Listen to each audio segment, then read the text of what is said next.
كان قاعد على كرسي خشب على القهوة البلدي الصغيرة اللي قدام البيت اللي اتجوزت فيه. كان متنكر في زي واحد صعيدي وعينه مركزة على الدور اللي ساكنة فيه. حس بالغضب لما لمحها واقفة في البلكونة بتتحرك بخفة فراشة. هو عمل كل جهده عشان يحرق أجنحتها، لأنه دور عليها كتير بعد ما خرج من السجن وأخيرا عرف مكانها. أقسم إنه هيوريها الويل لأنها اتطلقت منه غصب عنه بحكم محكمة بعد ما دخل السجن. دقايق وخرج عاصم من البيت وهو بيمشي بسرعة ودخل لنفس القهوة اللي قاعد عليها سيد. راح ناحية راجل عجوز وهو بيبتسم له بود.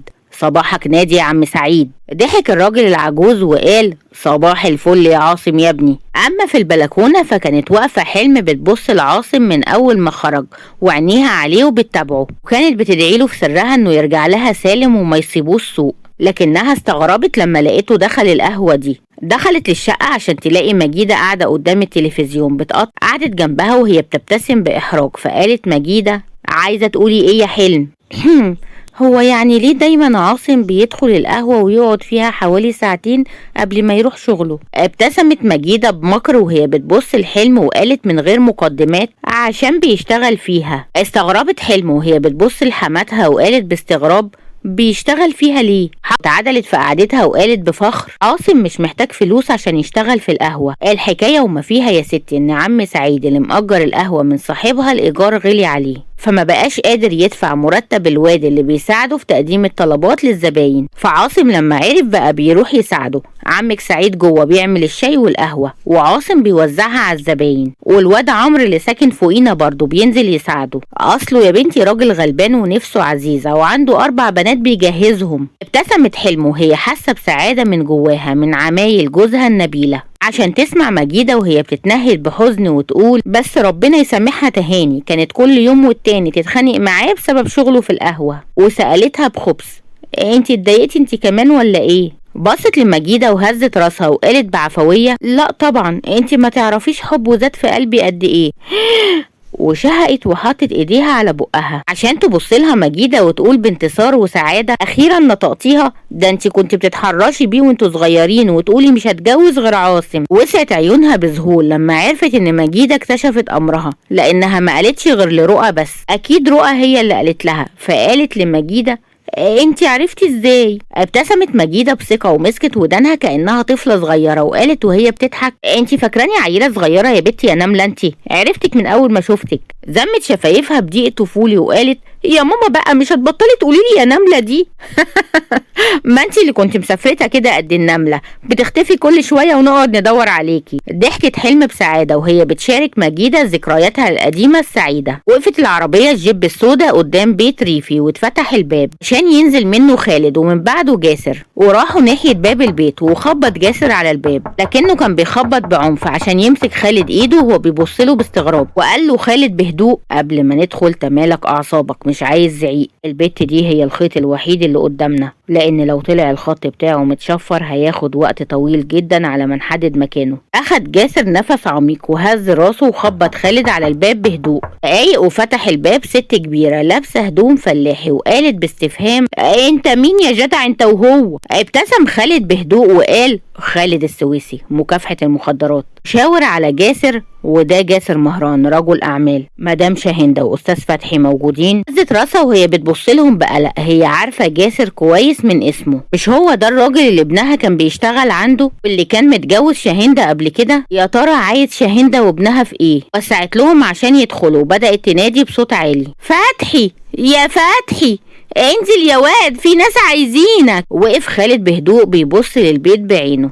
اما جاسر فكان قلبه على وشك الانفجار من القلق. يا ترى ايه اللي بيحصل لها؟ ويا ترى المختل ده عمل فيها ايه؟ بتيجي جواه افكار بشعة بتخليها يتصاب بالجنون. لحظات وسمع صوت خطوات سريعة ونزل فتحي. وسعت عينه بدهشة اول ما شاف جاسر وراح ناحيته وقال بقلق جاسر باشا. خير يا باشا؟ شاهندة عشان تشتعل عين فتحي من الغضب وهو فاكر انه عايز ياخدها منه، عايز يأذيها مرة تانية. فانقض عليه ومسكه من هدومه وهو بيصرخ بغضب انت اتجننت يا راجل انت؟ دي مراتي ومستحيل هسيبك تاخدها مني. مسك جاسر ايد فتحي وهو بيصرخ بغضب صبري ابوها خطف مراتي بيساومني بيها. وسعت عين فتحي من الصدمه وساب هدوم جاسر بضيق وبصله بقلق وقال برضه مش فاهم انت عايز ايه من شاهين ده؟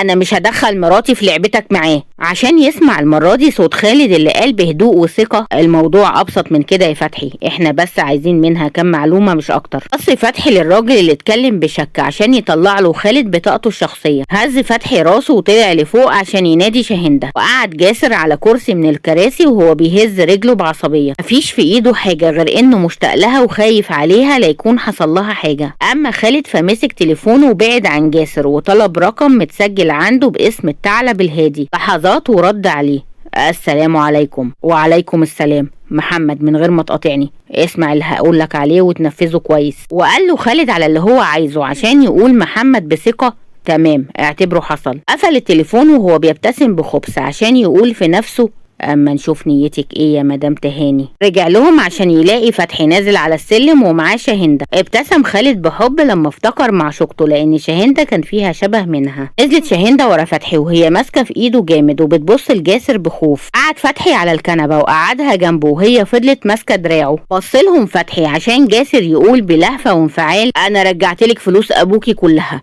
ما لمستكيش، مع اني كنت اقدر اعمل كده، كنت اقدر اذلك بس ما عملتش، كنت اقدر اذيكي، اقدر اطلع روح ابوكي في ايدي بعد اللي عمله في اختي وفي اهلي. ابوكي فين؟ قسما بالله لا هخلص عليه لو مس شعره منها. اترعبت شاهندة واتفزعت ومسكت ايد فتحي جامد، وفتحي بص لجاسر بغضب وكمان خالد بصله بحده. راح خالد ناحية شاهندة وقال بهدوء يا مدام انت في ايدك تنقذي حياة انسانة ملهاش اي ذنب في اللي بيحصل. جاسر دور في كل الاماكن اللي ممكن ابوك يكون مستخبي فيها، انت بنته واكيد تعرفي اللي ما نعرفوش. بصت لهم بقلة حيلة ونزلت دموعها وقالت معرفش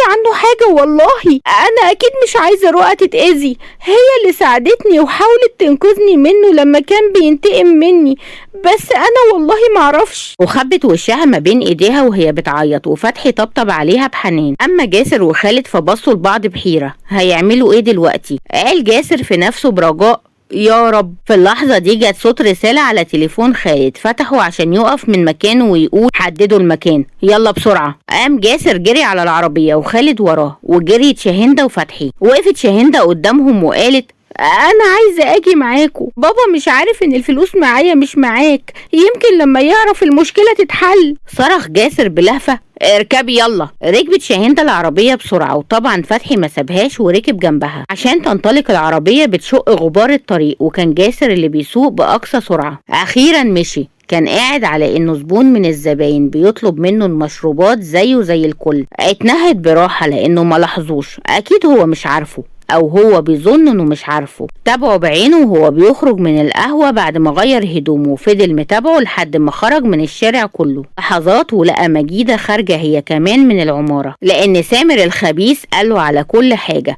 جاب له ملف كامل عن أسرة عاصم، ملف فيه عنوانه وعنوان شغله وصور كل أفراد الأسرة. وأكيد هو ما كانش محتاج يعرف كل المعلومات دي لأنه كان في يوم من الأيام الحارس الخاص لجاسر، وهو جه هنا قبل كده كذا مرة مع جاسر. قام بسرعة وحط الفلوس على الترابيزة وراح ناحية البيت وطلع لفوق وهو بيحاول ما يتلفتش حواليه عشان محدش يشك فيه. وصل قدام الشقة وخبط على الباب بهدوء وهو بيحط ايده في جيبه عشان يتأكد ان سلاحه موجود. هو ناوي يضرب نار على اي حد يعترض طريقه. فتحت الباب عشان توسع ابتسامته الشيطانيه لما شافها واقفه قدامه، اما هي فوست عينيها من الصدمه وشهقت بذعر ورجعت لورا ببطء كانها شايفه وحش. حاولت تهرب منه وتصرخ لكن اختفى صوتها، حتى رجليها ما كانتش قادره تشيلها. دخل للشقه وكان كانهم فريسه وصياد، فريسه خايفه وصياد ما بيعرفش الرحمه. سمعت صوته المرعب وهو بيقول بخبث ايه يا لومه وحشتك يا حبيبتي مش كده. نزلت دموعها بغزارة وهي بتهز راسها بالنفي، فقال بحزن مصطنع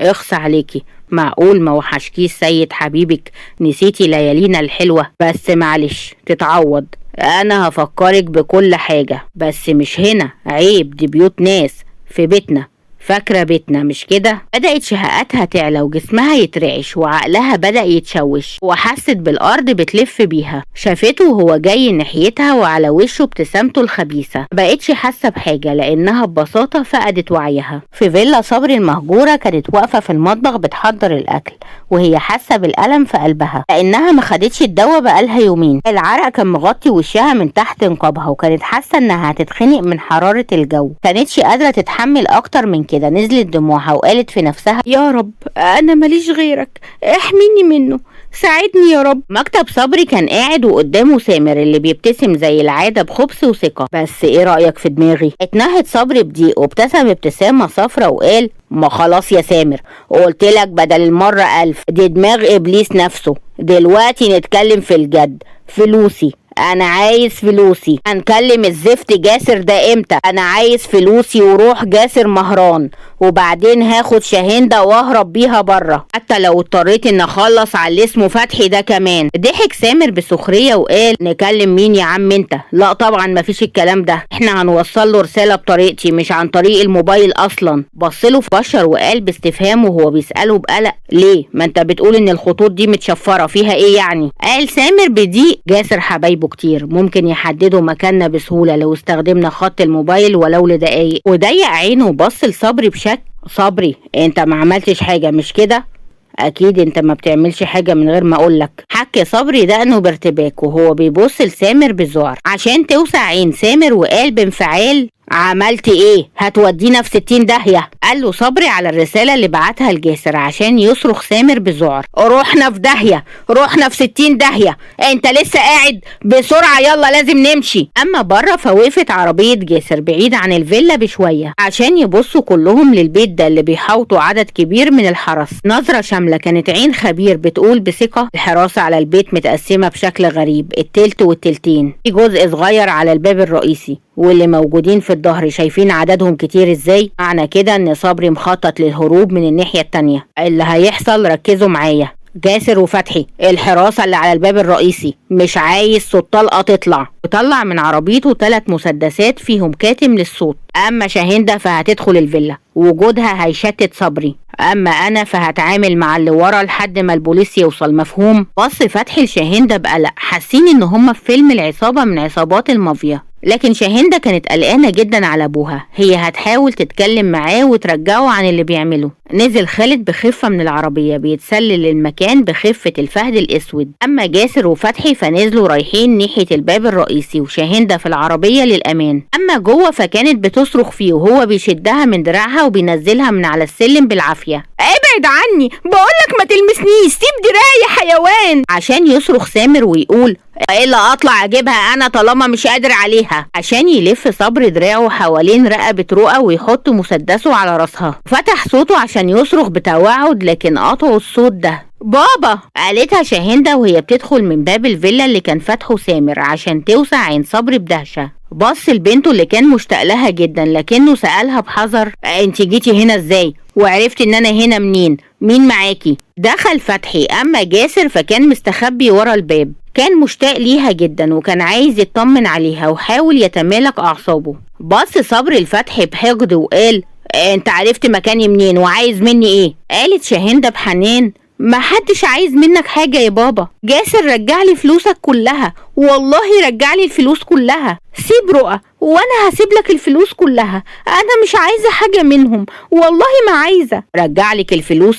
قالها صبري بذهول عشان تهز شاهندة راسها وتقول: ايوه والله رجعها. صرخ سامر بحدة لما لاحظ تأثر صبري بكلام بنته: انت هتصدقها ولا ايه؟ هو اللي بعتها تقول كده، تقدر تقولي عرفت مكانك ازاي؟ قالت شاهندة بلهفة: صدقني يا بابا والله العظيم الفلوس معايا كلها وانا هرجعها لك كلها. شهقت بذعر لما شافت ايد اتحطت حوالين رقبتها ومسدس في راسها عشان تسمع صوت سامر وهو بيضحك بخبث: انت هترجعيها بس لصاحبها، الفلوس دي من حقي انا، ابوكي مالوش فيها جنيه، انا اللي طلعته من السجن عشان العب بيه زي ما انا عايز لحد ما يرجع الفلوس، وانا ابقى بعيده في السليم، واول ما الفلوس تيجي كنت هدبر له اي داهية وارميه في السجن تاني. ده انا سامر الصياد اللي يعرف يصطاد الطعم بالفريسة. فتحي كان واقف بيبص لمراته بذعر مش عارف يتصرف، وصبري عينه وسعت من الصدمة والخوف على بنته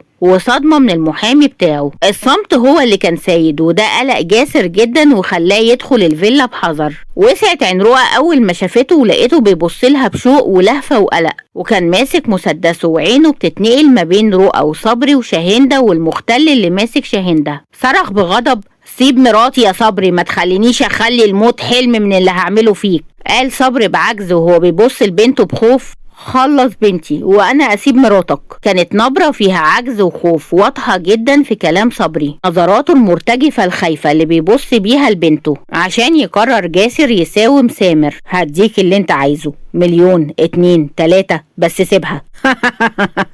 انت اهبل يالا ولا ايه؟ انت فاكرني هصدقك؟ دي لعبة دم يا بابا، واللي هيعيش هيكسب، وكلنا جوه اللعبة، كلنا بنلعب، انا وانت وصبري وتهاني وغيرنا كله بيلعب على كله.